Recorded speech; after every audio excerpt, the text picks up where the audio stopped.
WWE এর ইতিহাসে এমন কিছু মুহূর্ত আছে যা শুধু রেসলিং ফ্যানদের নয় বরং পুরো বিশ্বকে কাঁদিয়েছে। আজকের ভিডিওতে এমনই 5টি আবেগঘন বিশেষ মুহূর্ত দেখাবো যা আজও WWE ফ্যানদের হৃদয়ে গভীরভাবে জেগে আছে। নম্বর 5, আন্ডারটেকারের আবেগপূর্ণ বিদায়। আন্ডারটেকার, যিনি দ্য ডেডম্যান নামে পরিচিত, তার অবসর ঘোষণা করেছিলেন রেসলিমেনিয়া 33-এ। জান্ডি অর্টনের বিরুদ্ধে তার শেষ ম্যাচটি ছিল একটি ইতিহাসের অংশ, যদিও তিনি হেরে যান, কিন্তু এই ম্যাচটি ছিল তার কেরিয়ারের একটি উপযুক্ত সমাপ্তি। ম্যাচের পর তিনি রিংয়ে তার আইকনিক গথিক হেডগিয়ার এবং কোট খুলে ফেলেন, যা ফ্যানদের জন্য একটি আবেগঘন মুহূর্ত ছিল। পুরো স্টেডিয়াম থ্যাংক ইউ টেকার স্লোগানে মুখরিত হয়ে উঠেছিল। আন্ডারটেকারের অবসর শুধু একটি রেসলারের কেরিয়ারের শেষই নয়, বরং একটি যুগের সমাপ্তি ছিল।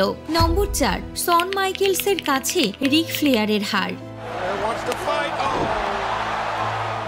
রেসলম্যানিয়া 24-এ শন মাইকেলস এবং রিক ফ্লেয়ারের মধ্যে ম্যাচটি ছিল একটি কেরিয়ার বনাম কেরিয়ার ম্যাচ। শন মাইকেলস জিতেছিলেন এবং রিক ফ্লেয়ারকে অবসর নিতে বাধ্য করেছিলেন। ম্যাচের শেষে শন মাইকেলস রিক ফ্লেয়ারকে জড়িয়ে ধরে বলেছিলেন, I love you, I am sorry. এই মুহূর্তটি ছিল অত্যন্ত আবেগপূর্ণ, কারণ রিক ফ্লেয়ার ছিলেন রেসলিং ইতিহাসের অন্যতম কিংবদন্তি। নম্বর 3, জন সিনার কষ্টদায়ক পরাজয়।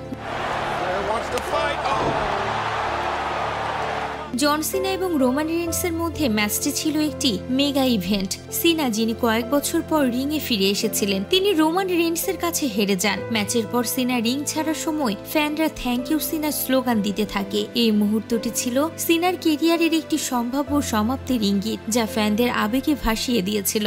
নম্বর 2, শন মাইকেলসের অবসর এবং বিদায়। শন মাইকেলস এবং আন্ডারটেকারের মধ্যে ম্যাচটি ছিল স্ট্রিক বনাম কেরিয়ার। আন্ডারটেকার জিতেছিলেন এবং শন মাইকেলসকে অবসর নিতে বাধ্য করেছিলেন। ম্যাচের শেষে শন মাইকেলস রিংয়ে আবেগপ্রবণ হয়ে পড়েন এবং ফ্যানদের কাছ থেকে বিদায় নেন। এই মুহূর্তটি ছিল রেসলিং ইতিহাসের অন্যতম স্মরণীয় ঘটনা।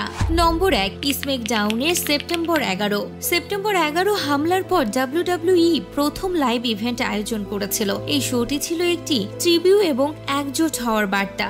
ভিন্স ম্যাকমেহন একটি আবেগপূর্ণ ভাষণ দিয়েছিলেন, যেখানে তিনি বলেছিলেন, আমরা এই কঠিন সময়ে একসাথে দাঁড়িয়ে আছি। এই মুহূর্তটি ছিল শুধু রেসলিং নয়, বরং মানবতার জয়গান। তো ভিউয়ার্স, আজকের ভিডিও এখানেই শেষ হচ্ছে। ভিডিও নিয়ে আপনার মতামত অবশ্যই কমেন্ট করে জানাবেন। আবারও হাজির হব নতুন সব তথ্য নিয়ে। সে পর্যন্ত ভালো থাকুন, সুস্থ থাকুন। ধন্যবাদ।